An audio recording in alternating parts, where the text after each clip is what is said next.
Serangan rudal Iran memicu kebakaran di kilang minyak utama milik Bahrain pada Kamis kemarin. Serangan rudal Iran memicu kebakaran di kilang minyak utama milik Bahrain pada Kamis kemarin. Kilang Bapco Energies Bahrain di Pulau Sitra dilaporkan terbakar setelah dihantam rudal oleh Iran. Serangan rudal Iran memicu kebakaran di kilang minyak utama milik Bahrain pada Kamis kemarin. Dalam serangan tersebut, kilang Bapco Energies Bahrain di Pulau Sitra dilaporkan terbakar setelah dihantam rudal. Namun api berhasil dipadamkan dan operasi kilang tetap berjalan. Adapun kilang yang berada di Pulau Sitra itu merupakan pusat pemrosesan minyak penting yang menyuplai kebutuhan minyak di Bahrain dan kawasan Teluk. Serangan tersebut menjadi bagian dari rangkaian operasi militer Iran yang telah berlangsung selama 6 hari berturut-turut dan meningkatkan ketegangan di kawasan Timur Tengah. Meski demikian, tidak ada laporan korban luka akibat serangan tersebut.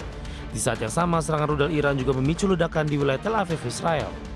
Namun demikian, militer Israel menyatakan sistem pertahanan udara berupaya mencegah sejumlah rudal dari tembakan Iran.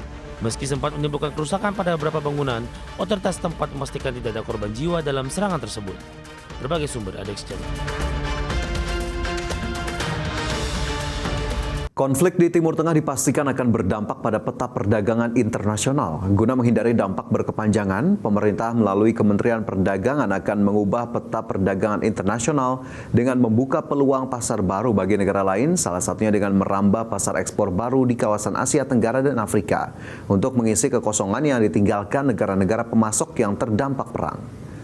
Meski demikian, Menteri Perdagangan Budi Santoso memastikan pemerintah masih mengkaji dampak perang terhadap komoditas ekspor tertentu, terutama yang bergantung pada bahan baku impor. Pemerintah akan menggelar pertemuan dengan para eksportir untuk menggali lebih dalam kendala teknis yang dihadapi di lapangan, termasuk keluhan dari asosiasi logistik terkait lonjakan biaya pengiriman hingga 100% akibat konflik. Krisis geopolitik itu biasanya nanti akan merubah peta perdagangan. Nah, ketika global supply chain yang terganggu, ini secara global kan pasti ada yang ekspornya terhambat, termasuk juga impornya terhambat. Jadi sebenarnya memang justru ada celah yang kosong ketika sebuah pasar di negara lain itu tidak disuplai oleh negara lain, ya pemasoknya selama ini berarti kan kosong. Nah, kita ingin memanfaatkan itu, ya wilayah-wilayah yang kosong, tapi kita juga harus jeli ya, mempertimbangkan kita survei benar apakah daerah itu memang. Himpunan Industri Mebel dan Kerajinan Indonesia atau HIMKI terus mengembangkan strategi ekspor dengan mencari pasar alternatif di tengah eskalasi perang yang terjadi di Timur Tengah. HIMKI meyakini peluang ekspor produk Indonesia tetap menjanjikan dibandingkan negara lain. Himpunan Industri Mebel dan Kerajinan Indonesia atau HIMKI terus mengembangkan strategi ekspor furniture dengan mencari pasar alternatif di tengah eskalasi perang yang terjadi di Timur Tengah.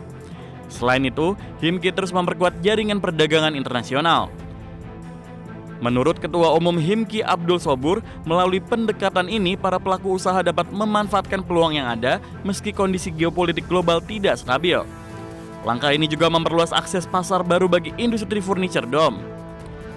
Abdul Sobur meyakini peluang ekspor Indonesia tetap menjanjikan dibandingkan negara lain. Akan terganggu. Namanya perang, apalagi Timur Tengah ini bukan sekedar kawasan biasa. Traffic dunia itu lewatnya kan Timur Tengah sekarang. Kalau kita pergi ke Amerika juga lewat Dubai juga atau lewat Qatar. Jadi traffic itu pasti keganggu karena perang ini. Belum lagi masyarakat Middle East sendiri kan yang terganggu yang harusnya datang ke sini. Eropa juga lewat situ. Walaupun belum semuanya sebetulnya.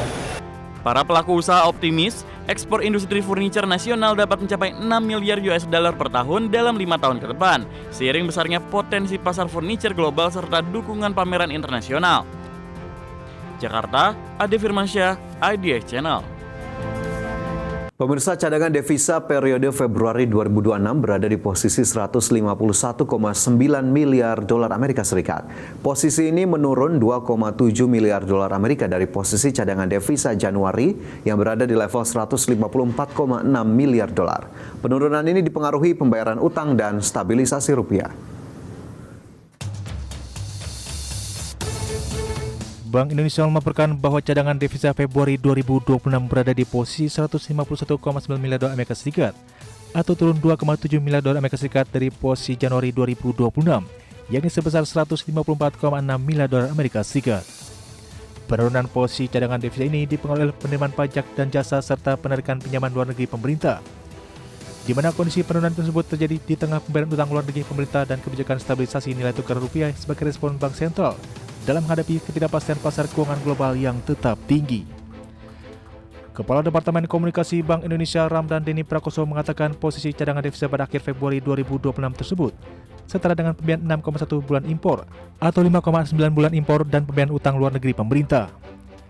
Kemudian kecukupan berada di atas standar internasional yakni sekitar 3 bulan impor dan mampu mendukung ketahanan sektor eksternal dan bisa menjaga stabilitas makroekonomi. Bank Indonesia juga meyakini kedepannya sektor eksternal tetap baik, didukung oleh posisi cadangan devisa yang memadai serta aliran masuk modal asing yang sejalan dengan persepsi positif investor terhadap prospek perekonomian nasional dan imbal hasil investasi yang tetap menarik. Selain itu, Bank Indonesia terus meningkatkan sinergi dengan pemerintah dalam memperkuat ketahanan eksternal guna menjaga stabilitas perekonomian untuk mendukung pertumbuhan ekonomi yang berkelanjutan. Dari Jakarta, Tim Liputan IDXchannel. Amerika Serikat mencatat kerugian senilai hampir 2 miliar dolar Amerika akibat serangan balasan yang dilakukan Iran ke sejumlah fasilitas militer Amerika Serikat. Adapun sejauh ini Iran telah menargetkan sedikitnya 7 lokasi militer Amerika Serikat di Timur Tengah. Amerika Serikat mencatat kerugian senilai hampir 2 miliar dolar Amerika yang sebagian besar diakibatkan kerusakan peralatan perang yang terkena serangan balasan Iran atas agresi Amerika Serikat dan Israel ke Iran pada pekan lalu. Kerugian paling besar diakibatkan oleh sistem radar peringatan dini ANFPS-132 buatan Amerika Serikat yang berlokasi di Pangkalan Udara Al Udeid di Qatar senilai 1,1 miliar dolar Amerika.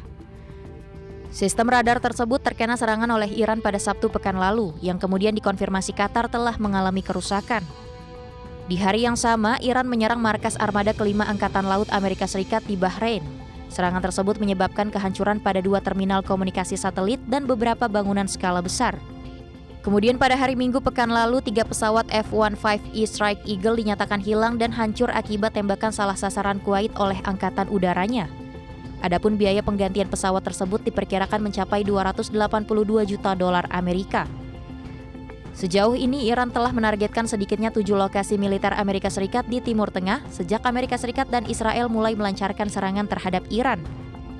Selain pangkalan militer, misi diplomatik Amerika Serikat di Arab Saudi, Kuwait, dan Uni Emirat Arab juga menjadi sasaran serangan. Berbagai sumber IDXchannel.